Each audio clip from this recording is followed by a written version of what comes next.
आएगी। दो दो हक बयान करने, 15-20 मिनट का टाइम है। दो दो हक, बीवी को कैसा होना चाहिए, बीवी को अपने हस्बैंड के लिए कैसी होनी चाहिए और आपको अपनी बीवी के लिए कैसा होना चाहिए। आइए सबसे पहले बीवी के ताल्लुक से, मेरी माँ और बहनों सुनिए, अगर आप अपने हस्बैंड के साथ लड़ती हैं, झगड़ती हैं, तो आप मेरी बातों को सुनिए कि आपके ऊपर आपके हस्बैंड का क्या हक है और आपको अपने हस्बैंड के लिए, अपने शौहर के लिए आपको कैसा होना चाहिए। 3-4 हदीस में जल्दी मैं आपके सामने बयान करके चला जाता हूँ। ऐ लोगों सुनो, अल्लाह के प्यारे रसूल जनाब मोहम्मद रसूलुल्लाह सल्लल्लाहु अलैहि वसल्लम फरमाते हैं, ओ पंडाल के पीछे बैठी हुई मेरी माँ और बहनों सुनो, मैं तुम्हें ये हदीस सुनाकर आज जाता हूँ। अल्लाह के प्यारे नबी फरमाते हैं कि अगर अल्लाह को छोड़कर अगर किसी और के सामने सजदा करना जायज होता, फिर से सुनिए, अगर अल्लाह रब्बुल आलमीन को छोड़कर अगर किसी दूसरे के सामने सजदा करना जायज होता, तो मैं नबी बीवियों को हुक्म देता कि जाओ और जाकर तुम अपने शौहर के सामने, अपने हस्बैंड के सामने जाकर तुम सजदा करो। अल्लाहु अकबर। मेरी माँ और बहनों गौर करो कि शौहर का कितना बड़ा मकाम है। अल्लाह के नबी फरमाते हैं कि अगर अल्लाह को छोड़कर किसी और के सामने सजदा करना जायज होता, तो मैं बीवियों को हुक्म देता कि जाओ और अपने शौहर के सामने जाकर सजदा करो। और एक हदीस सुनते जाइए, अल्लाह के प्यारे नबी जनाब मोहम्मद रसूलुल्लाह सल्लल्लाहु अलैहि वसल्लम फरमाते हैं, अल मरअतु ला तुअद्दी हक़्क़ल्लाह हत्ता तुअद्दी हक़्क़ ज़ौजिहा। ओ मेरी माँ और बहनों, नबी अकरम बयान फरमाते हैं कि कोई भी औरत, फिर से सुनिए, अल मरअतु ला तुअद्दी हक़्क़ल्लाह, कोई भी औरत उस वक़्त तक अल्लाह तबारक व तआला का हक नहीं अदा कर सकती जब तक कि वो अपने शौहर का, अपने पति का और अपने हस्बैंड का हक अदा न कर ले। कितनी बड़ी बात कही गई है शौहर के ताल्लुक से। मेरी माँ और बहनें, आप उस वक़्त तक अल्लाह का हक नहीं अदा कर सकती। अल मरअतु ला तुअद्दी हक़्क़ल्लाह हत्ता तुअद्दी हत्ता ज़ौजिहा, जब तक कि आप अपने शौहर का हक ना अदा कर दे। और हदीस सुनते जाइए, कल क़यामत के दिन ऐसी औरत से कहा जाएगा कि इदा सल्लतिल मरअतु खम्सा व सामत शहरा व हफ़िज़त फ़रजहा व अतात ज़ौजहा, जो अपने शौहर की इताअत करती है, कल क़यामत के रोज़ क़ील लहा, ऐसी औरत से कहा जाएगा कि देखो जन्नत के जितने भी दरवाजे हैं, तुम इन दरवाजों को देखो और तुम जिस दरवाजे से जन्नत के अंदर दाखिल होना चाहो, जिस दरवाजे से जन्नत के अंदर प्रवेश करना चाहो, उस दरवाजे से तुम जन्नत के अंदर दाखिल हो जाओ, उस दरवाजे से तुम जन्नत के अंदर प्रवेश कर जाओ। ये शौहर का मकाम है मेरे प्यारे साथियों और मेरी माँ और बहनों। इसी तरह और एक हदीस सुनते जाइए, अल्लाह के प्यारे नबी जनाब मोहम्मद रसूलुल्लाह सल्लल्लाहु अलैहि वसल्लम की खिदमत में एक औरत आई। बड़ी इंपॉर्टेंट हदीस बताने जा रहा हूँ औरतों के लिए। अल्लाह के नबी के पास एक औरत आई, लेडी आई किसी काम की वजह से। जब वो अपने काम से फारिग हो गई तो अल्लाह के नबी ने फरमाया कि ऐ औरत, क्या तेरा निकाह हो गया? ऐ औरत, क्या तेरी शादी हो गई?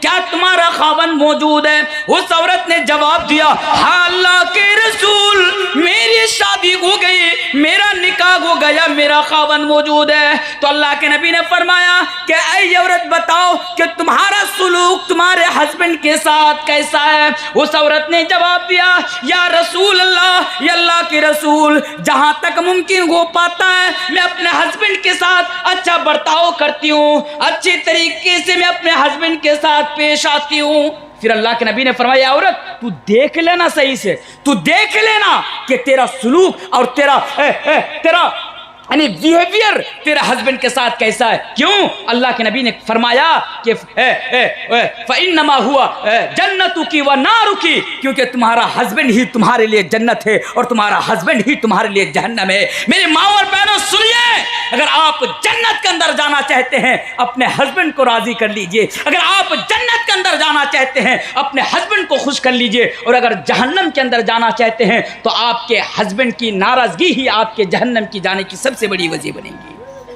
और एक हदीस सुनते जाइए, अल्लाह के प्यारे रसूल जनाब मोहम्मद रसूलुल्लाह सल्लल्लाहु अलैहि वसल्लम बयान फरमाया कि अगर किसी औरत की मौत अगर इस हाल में होती है कि उसके ऊपर उसका शौहर राजी है। अगर किसी औरत की मौत इस हाल में आती है कि उसका शौहर उसके ऊपर राजी है, तो अल्लाह के नबी फरमाते हैं कि ऐसी औरत दखलतिल जन्ना, कल कयामत के दिन ऐसी औरत जन्नत के अंदर जाएंगी। कौन सी औरत? वो औरत कि हस्बैंड उसकी मौत के टाइम हस्बैंड उसके ऊपर राजी हो। इस्लाम ने शौहर को ये मकाम दिया है। मेरे प्यारे साथियों, मेरी माँ और बहनों, ये भी सुनते जाइए शौहर के ताल्लुक से। अगर शौहर आपको बिस्तर पर बुलाए, आज होता है आज हमारे समाज में कि बीबी नाफरमानी करती है, अगर उनको अपने पास बुलाते हैं हस्बैंड, उनको अपने बिस्तर पर बुलाते हैं तो बीबियाँ उज़्र पेश कर देती है, खामखा बहाना करती है, अपने हस्बैंड के पास नहीं जाती है। तो मेरी माँ या बहनें सुनिए, इस्लाम क्या कहता है। अल्लाह के नबी फरमाते हैं इदा दआ रजुलो इमरातु इला फिराशिही, कि अगर कोई मर्द किसी औरत को, अगर कोई मर्द अपनी बीबी को बिस्तर पर बुलाए और अगर वो ना आए, इनकार कर दे, मेरे माए बहनें सुनिए, अगर आपका शौहर, आपका हस्बैंड, आपका पति अगर आपको अपने पास बिस्तर पर बुलाए और आप ना आए और आपका शौहर आपसे नाराज होकर रात गुजार रहा है, तो हदीस का अल्फाज यहाँ तक है लानत हल मलाइकत हत्ता तुस्बिहा, के आसमान के फरिश्ते आपके ऊपर लानत की बरसात करेंगे यहाँ तक कि वो सुबह ना हो जाए। तो पता ये चला कि अगर शौहर बीबी को अपने पास बुलाए और बीबी शौहर के पास ना आए और शौहर नाराज हो जाए, तो अल्लाह के नबी फरमाते हैं कि ऐसी औरत के ऊपर आसमान के फरिश्ते भी क्या करते हैं? लानत करते हैं ऐसी औरत के ऊपर, ऐसी औरत के लिए बद्दुआ करते हैं फरिश्ते। हदीस का अल्फाज है वकानत अला तन्नूर, क्या अगर हस्बैंड बीबी को बुलाएं, अगर बीबी किचन में हो, किचन को हम लोग क्या बोलते हैं अपनी भाषा में, कोई बता सकते हैं? किचन को क्या बोलते हैं? हैसल घर बोलते हैं।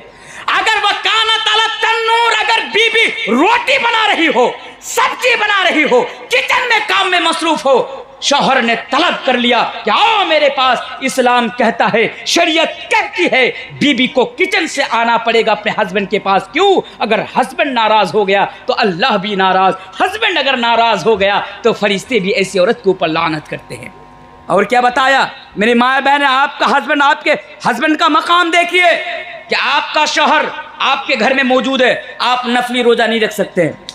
औरत के ऊपर औरत के लिए ये जायज ही नहीं है कि शौहर के इजाजत के बगैर बीबी नफली रोजा रखे, नहीं, किसी औरत के लिए जायज ही नहीं है। ये मकाम इस्लाम ने एक शौहर को, एक पति को दिया है बीबी के ऊपर। इसलिए मेरी माँ और बहनें, अगर आपका शौहर घर में रहे तो आप नफली रोजा तब तक ना रखें जब तक आपके शौहर की तरफ से परमिशन ना आ जाए, इजाजत ना आ जाए, आदेश ना आ जाए। इसी तरह आप आज हमारे समाज में देखिए, शौहर घर में मौजूद है, बीबी का जहां दिल किया घर से निकल गया, शौहर को पता ही नहीं है। शौहर फोन कर रहा है, अरे कहाँ है तू? बीबी कहती है मैं तो कटिहार आ गई।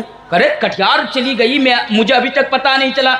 मेरी माए बहनें सुने, इस्लाम कहता है कि आप शौहर के इजाजत के बगैर घर से बाहर नहीं जा सकते हैं। अल्लाहु अकबर। इस्लाम ने शौहर को यह मकाम दिया कि कोई भी बीबी शौहर के इजाजत के बगैर घर से बाहर ना निकले। एक हदीस सुना दूं, फिर शौहर के ऊपर आ जाऊंगा, तब तक मेरा टाइम भी खत्म हो जाएगा, क्योंकि मैं बहुत जल्दी अपनी बात को मैं आपके सामने रख रहा हूं, क्योंकि दूसरे मुकर्रर आपकी खिदमत में आपके सामने आने वाले हैं।